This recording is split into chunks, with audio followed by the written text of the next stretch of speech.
महाभारत का समय जब धरती पर धर्म और अधर्म की सबसे बड़ी लड़ाई होने वाली थी, पांडव जानते थे कि कौरवों के साथ युद्ध एक दिन अवश्य होगा।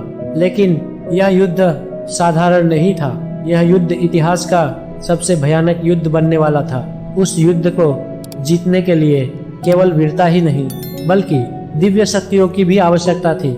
और पांडवों में सबसे महान धनुर्धर थे अर्जुन। एक दिन भगवान श्री कृष्ण ने अर्जुन से कहा, अर्जुन, आने वाले समय में धर्म की रक्षा करनी है तो तुम्हें देवताओं से दिव्य अस्त्र प्राप्त करने होंगे। कृष्ण की बात सुनते ही अर्जुन ने एक बड़ा निर्णय लिया। उन्होंने निश्चय किया कि वह कठोर तपस्या करेंगे और देवताओं को प्रसन्न करके दिव्य अस्त्र प्राप्त करेंगे।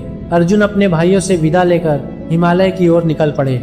उनके सामने थे ऊंचे ऊंचे पहाड़, घने जंगल और कड़ाके की ठंड। लेकिन अर्जुन का संकल्प अटल था।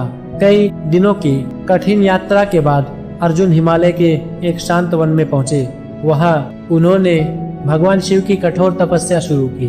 उन्होंने भोजन त्याग दिया, आराम त्याग दिया और पूरी तरह ध्यान में लीन हो गए। दिन बीतते गए, सप्ताह बीत गए और धीरे धीरे कई महीने गुजर गए। अर्जुन की तपस्या इतनी कठोर थी कि पूरा वन उनकी भक्ति से पवित्र हो गया। भगवान शिव अर्जुन की तपस्या से प्रसन्न हुए, लेकिन उन्होंने सोचा पहले अर्जुन की परीक्षा ली जाए। उसी समय एक भयानक राक्षस जंगल में आया और ऋषियों को परेशान करने लगा। अर्जुन ने तुरंत अपना धनुष उठाया और राक्षस पर तीर चला दिया।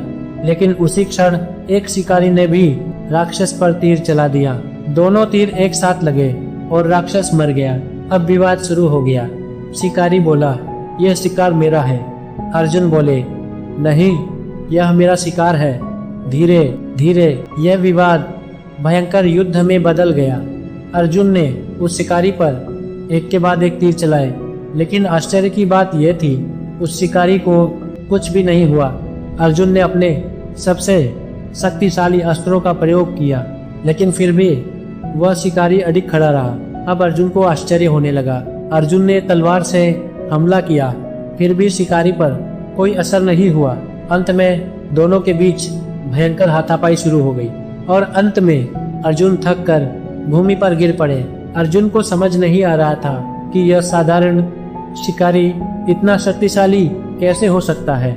उन्होंने भगवान शिव की मिट्टी की मूर्ति बनाई और उन्हें फूल अर्पित किए, लेकिन तभी एक चमत्कार हुआ। जो फूल अर्जुन ने शिव की मूर्ति पर चढ़ाए थे, वही फूल सीधे उस शिकारी के सिर पर जाकर गिर गए। अब अर्जुन को सच्चाई समझ आ गई। अर्जुन तुरंत उस शिकारी के चरणों में गिर पड़े। हे प्रभु, मुझे क्षमा करें, मैं आपको पहचान नहीं पाया। तभी वह शिकारी अपने असली रूप में प्रकट हुए। वह कोई और नहीं, स्वयं भगवान शिव थे। भगवान शिव अर्जुन की वीरता और भक्ति से बहुत प्रसन्न हुए। उन्होंने कहा, अर्जुन, तुम इस संसार के सबसे महान योद्धाओं में से एक हो। और तभी भगवान शिव ने अर्जुन को अपना सबसे शक्तिशाली अस्त्र प्रदान किया, पाशुपतास्त्र। यह अस्त्र इतना शक्तिशाली था कि इससे पूरी सेना का विनाश हो सकता था। लेकिन भगवान शिव ने अर्जुन को चेतावनी भी दी, इस अस्त्र का प्रयोग केवल अत्यंत आवश्यक समय में ही करना। अर्जुन ने हाथ जोड़कर कहा, हे महादेव, मैं आपकी आज्ञा का पालन करूंगा। इसके बाद इंद्र, वरुण और अग्नि जैसे देवताओं ने भी अर्जुन को कई दिव्य अस्त्र प्रदान किए। अब अर्जुन पहले से कहीं अधिक शक्तिशाली हो चुके थे और यही दिव्य अस्त्र महाभारत के महान युद्ध में धर्म की विजय का कारण बने। अर्जुन की यह कहानी हमें सिखाती है, सच्ची मेहनत, अटल विश्वास और भक्ति मनुष्य को असंभव शक्तियां भी दिला सकती है। तो मुस्कुराइए, चलते रहिए, क्योंकि आपकी कहानी भी एक दिन किसी के लिए प्रेरणा बनेगी। तो कहानी अगर आपको पसंद आई हो तो इस वीडियो को लाइक करिए, इस वीडियो को ज़्यादा से ज़्यादा लोगों तक पहुंचाइए और चैनल को सब्सक्राइब करिए।